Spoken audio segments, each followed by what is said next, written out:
Cine cumpără în Costa del Sol? Cumpără vreun român în Costa del Sol? Câți au cumpărat în Costa del Sol? Ei bine, sunt pe locul 8 în top cumpărători în anul 2025. Deci, noi suntem pe locul 8 cu 250 de tranzacții încheiate anul trecut. 250 de tranzacții în 2025. Ce înseamnă tranzacții încheiate? Adică nu rezervări plătite la apartamente în faza de dezvoltare, nu. Tranzacții încheiate la notar. 150 au fost apartamente second hand, adică revânzări, și 90 de apartamente au fost apartamente noi.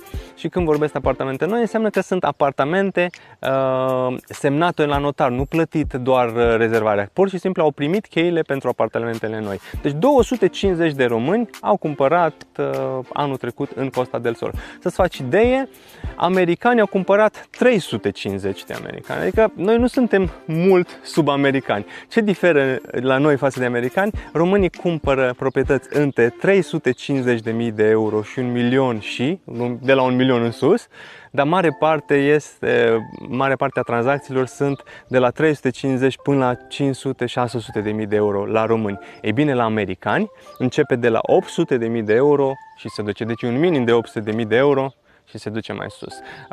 Înaintea noastră sunt mulți alții, deci cum am spus, americanii clar sunt înaintea noastră, avem polonezii care sunt înaintea noastră, englezii, deci mult, francezii, multe țări. Deci noi suntem pe locul 8 în Costa del Sol ca și cumpărători. Eu zic că nu e un loc așa de rău, având în vedere cât de, cât de multe naționalități sunt aici în Costa del Sol. Noi să fim pe locul 8, eu zic că e destul de bine.